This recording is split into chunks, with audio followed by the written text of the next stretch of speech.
Hi welcome back to my channel. This is for Chandu, me creations 5191 YouTube channel. So thank you for your support. ఈ విధంగానే support చేయండి. So అతి తొందరలోనే నేను 50K సబ్స్క్రైబర్స్కి reach కాబోతున్నాను. So మీ support ఈ విధంగానే ఇవ్వండి. సో చూసిన ప్రతి ఒక్కరు కూడా సబ్స్క్రైబ్ చేయండి నా ఛానల్ని, నాకు సపోర్ట్ చేయండి. సో డైరెక్ట్ వీడియోలోకి వెళ్ళిపోదాం. సో ఈరోజు చూసుకుంటే మనకు వచ్చేసి స్టాఫ్ అసిస్టెంట్ ఉద్యోగాలు ఉన్నాయి. సో మంచి ఆపర్చునిటీ అనమాట. సో దాదాపు మనకు వచ్చేసి 48 వేకెన్సీస్ అయితే ఉండడం జరిగింది, గుర్తుపెట్టుకోండి ఇక్కడ. సో దీనికి సంబంధించినటువంటి మరి ఈ యొక్క స్టాఫ్ అసిస్టెంట్ 48 ఉద్యోగాలకు మనం అప్లికేషన్ చేయాలంటే మనకు ఉండాల్సినటువంటి క్వాలిఫికేషన్ చూసుకుంటే గుర్తింపు పొందినటువంటి యూనివర్సిటీ నుంచి ఏదైనా విభాగంలో డిగ్రీ ఉత్తీర్ణతతో పాటు ఇంగ్లీష్ పరిజ్ఞానంతో పాటు మనకు స్థానిక భాష తెలుగులో ప్రావీణ్యం, కంప్యూటర్ పరిజ్ఞానం తప్పనిసరి. ఇక్కడ చూడవచ్చు మనకి ఇచ్చినటువంటి అర్హతలు చూసుకుంటే ఇక్కడ ఏదైనా గుర్తింపు పొందినటువంటి యూనివర్సిటీ నుంచి మీరు ఏదైనా విభాగంలో డిగ్రీ కంప్లీట్ చేసి ఉండాలి. దానితో పాటుగా మీకు ఇంగ్లీష్ పరిజ్ఞానం, అంటే ఇంగ్లీష్ అనేది మంచి కమ్యూనికేషన్ స్కిల్స్ బాగుండాలి, మాట్లాడడం, రాయడం, చదవడం కూడా రావాలి. దానితో పాటుగా మీకు స్థానిక భాష, లోకల్ లాంగ్వేజ్ అయితే తప్పకుండా వచ్చి ఉండాలి. తెలుగులో ప్రావీణ్యం ఉండాలి, అది కూడా లోకల్ లాంగ్వేజ్. తెలుగు పక్కాగా రాయడం, చదవడం, మాట్లాడడం అయితే మీకు రావాలి, అది గుర్తుపెట్టుకోండి. దానితో పాటుగా మీకు కంప్యూటర్ పరిజ్ఞానం కూడా ఉండాలి, ఓకేనా. కంప్యూటర్ సంబంధించినటువంటి స్కిల్స్, పరిజ్ఞానం కూడా మీ దగ్గర ఉండాలని చెప్పేసి చెప్తున్నారు, అది కూడా గుర్తుపెట్టుకోండి, ఓకేనా. సో ఇది మనకు ఈ యొక్క దీనికి సంబంధించినటువంటి అర్హత అనమాట, ఈ యొక్క స్టాఫ్ అసిస్టెంట్ ఉద్యోగాలకు అప్లికేషన్ చేయాలి అంటే, ఓకేనా. సో దీనికి సంబంధించినటువంటి మరి గరిష్ట వయో పరిమితి చూసుకుంటే 2026 జూన్ 1 నాటికి 20 నుంచి 30 సంవత్సరాల మధ్య అయితే మీ యొక్క ఏజ్ అయితే ఉండాలి, గుర్తుపెట్టుకోండి. సో ఎస్సీ వాళ్ళకి, ఎస్టీ వాళ్ళకి అభ్యర్థులకు వచ్చేసి ఇంకొక 5 సంవత్సరాలు రిలాక్సేషన్ ఉంటుంది. అదేవిధంగా బీసీ వాళ్ళకు వచ్చేసి ఒక 3 ఇయర్స్ అయితే మీకు వయోపరిమితులు అయితే సడలింపు అయితే ఇస్తారు, అది కూడా గుర్తుపెట్టుకోండి, ఓకేనా.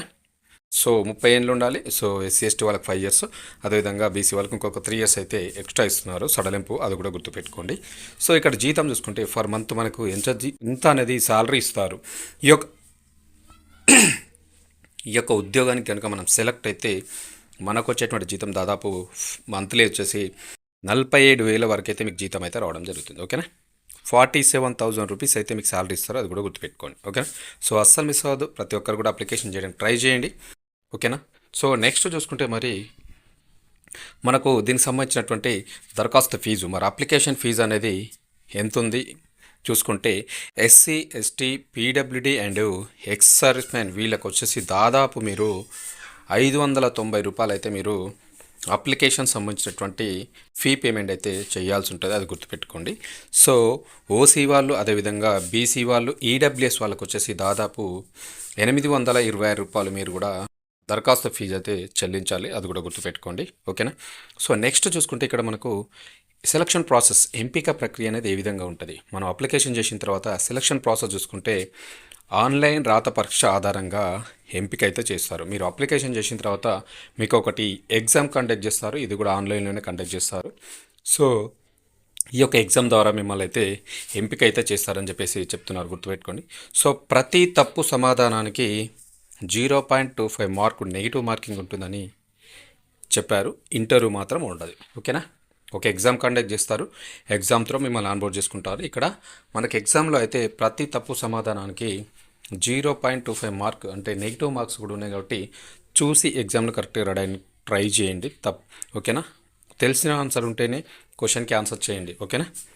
నెక్స్ట్ చూసుకుంటే దరఖాస్తు విధానం, ఇక్కడ అప్లికేషన్ ప్రాసెస్ చూసుకుంటే మనకు వచ్చేసి ఆన్లైన్ ద్వారా మాత్రమే మీరు అప్లికేషన్ అయితే చేయాలి, గుర్తుపెట్టుకోండి. ఆఫ్లైన్ కాదు, ఆన్లైన్ త్రూ మీరు అప్లికేషన్ చేయాలి. సో ఆన్లైన్ దరఖాస్తుల ప్రారంభ తేదీ వచ్చేసి మనకు 2026 జూలై 24వ తేదీ నుంచి అయితే మనకు ఆన్లైన్ అప్లికేషన్ అయితే స్టార్ట్ అవుతుంది. సో తప్పకుండా ప్రతి ఒక్కరు కూడా అప్లికేషన్ చేయడానికి అయితే ట్రై చేయండి, మిస్ కాకుండా. సో ఈ యొక్క అప్లికేషన్కి వచ్చేసి దరఖాస్తులకు చివరి తేదీ, మరి లాస్ట్ డేట్ ఎప్పుడు ఈ యొక్క ఉద్యోగాలకు మనం అప్లికేషన్ చేయాలి అంటే ఆగస్టు 7, 2026 తేదీ వరకు అయితే మీకు టైం ఉంది. సో బిఫోరే మీరు అప్లికేషన్ చేయడానికి అయితే ట్రై చేయండి, చివరి దాకా వెయిట్ చేయకూడదు, ఓకేనా. సో ఆగస్ట్ 8 వరకు అయితే మీకు టైం ఉంది, బట్ ముందే అప్లికేషన్ చేయడానికి ట్రై చేయండి, ఓకేనా. సో ఆన్లైన్ ఫీజు చెల్లింపులకు చివరి తేదీ, అంటే మీరు ఫీ పేమెంట్ చేస్తారు కదా, లాస్ట్ డేట్ చూసుకుంటే ఆగస్టు 7, 2026 తేదీలోపు అయితే మీరు ఫీ పేమెంట్ కంప్లీట్ చేసుకోవాలి. అదేవిధంగా అప్లికేషన్లు కూడా సబ్మిట్ చేయడం అనేది కూడా లాస్ట్ డేటు, అప్లికేషన్ డేటు రెండు కూడా సేమ్ డే కాబట్టి బిఫోరే అప్లికేషన్ చేయడానికైతే ట్రై చేయండి, లాస్ట్ దాకా చూడకండి. సో ఆన్లైన్ పరీక్ష ఎప్పుడు ఉంటుందంటే మనకు 2026 ఆగస్టు లేదా సెప్టెంబర్. సో ఈ యొక్క 2 నెలల్లో ఎప్పుడైనా ఉండొచ్చు. సో దీన్ని అఫీషియల్ వెబ్సైట్లో మీకైతే పొందపరుస్తారు, అప్డేట్ కూడా ఇస్తారు కాబట్టి చెక్ చేసుకోవచ్చు. ఓకేనా. సో ఇది ఓవరాల్గా చూసుకుంటే మనకు వచ్చేసి అప్లికేషన్ ఫీజు ఎంత ఉంది, ఎవరెవరికి ఎంత ఉంటుంది, సెలక్షన్ ప్రాసెస్ ఏ విధంగా ఉంటుంది, దరఖాస్తు విధానం ఏ విధంగా చేయాలి, ఆన్లైన్ దరఖాస్తు starting date, last date, so fee పేజెంట్కి లాస్ట్ డేటు, సో ఎగ్జామ్ ఎప్పుడు ఉండబోతున్నది డీటెయిల్స్. నెక్స్ట్ చూసుకుంటే మరొకటి ఇంపార్టెంట్. సో ఓవరాల్గా చూసుకుంటే ఈ యొక్క నోటిఫికేషన్ మరి ఎక్కడి నుంచి వచ్చింది మనకు. సో ఫస్ట్ ఆఫ్ ఆల్ ఏ సంస్థ నుంచి వచ్చిందంటే, సో చూసుకుంటే మనకు వచ్చేసి దీనికి సంబంధించినటువంటి నేను అఫీషియల్ వెబ్సైట్ లింక్ అయితే డిస్క్రిప్షన్లో అయితే ప్రొవైడ్ చేస్తా. మీరు అక్కడి నుంచి అయితే తీసుకొని అప్లికేషన్ చేయడానికి అయితే ట్రై చేయండి. ఓకేనా. ఫైనల్గా వచ్చేసి మనకు ఈ యొక్క నోటిఫికేషన్ ఎక్కడి నుంచి వచ్చిందంటే, నెల్లూరు డీసీసీబీలో 48 స్టాఫ్ అసిస్టెంట్ ఉద్యోగాలకైతే మనకు నోటిఫికేషన్ అయితే రావడం జరిగింది. సో ఇది ఓవరాల్గా ఏపీ నుంచి అయితే మనకు రావడం జరిగింది, ఆంధ్రప్రదేశ్ నుంచి అనమాట.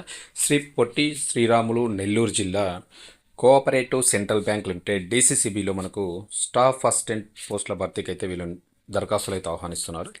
సో అభ్యర్థులు జూలై 2026 24వ తేదీ నుంచి మనకు స్టార్ట్ అవుతుంది. ఆగస్టు 7 లాస్ట్ డేట్ అనమాట మీరు అప్లికేషన్ చేయడానికి. సో ఇన్ టైంలోపు అయితే అప్లికేషన్ చేయడానికి ట్రై చేయండి.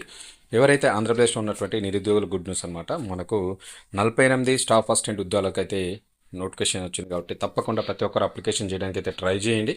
ఇందాక నేను చెప్పినటువంటి ఈ యొక్క క్వాలిఫికేషన్స్ ఉన్న వాళ్ళు కానీ సో తప్పకుండా మిస్ కాకుండా అయితే ట్రై చేయండి. ఎందుకంటే ఏదైనా డిగ్రీ పాస్ అయితే సరిపోతుంది. ఇంగ్లీష్ కొంచెం కమ్యూనికేషన్ స్కిల్స్ ఉండాలి, స్థానిక భాష వచ్చి ఉండాలి, కంప్యూటర్ పరిజ్ఞానం ఉంటే సరిపోతుంది. ఓకేనా. సో మిస్ అవ్వద్దు, మంచి chance. 47,000 rupees for month salary అయితే మీకు రాబోతుంది కాబట్టి మిస్ కాకుండా ప్రతి ఒక్కరు కూడా ఇన్ టైంలోపు అప్లికేషన్ చేయడానికి ట్రై చేయండి. అస్సలు మిస్ అవ్వద్దు, మంచి జాబ్స్ అనమాట. ఓకేనా. ఇన్ఫర్మేషన్ నచ్చితే తప్పకుండా ఆ ఛానల్ని సబ్స్క్రైబ్ చేయండి, లైక్ చేయండి, షేర్ చేయండి, కామెంట్ చేయండి. పక్కన ఉన్నటువంటి బెల్ బటన్ క్లిక్ చేసి పెట్టుకోండి.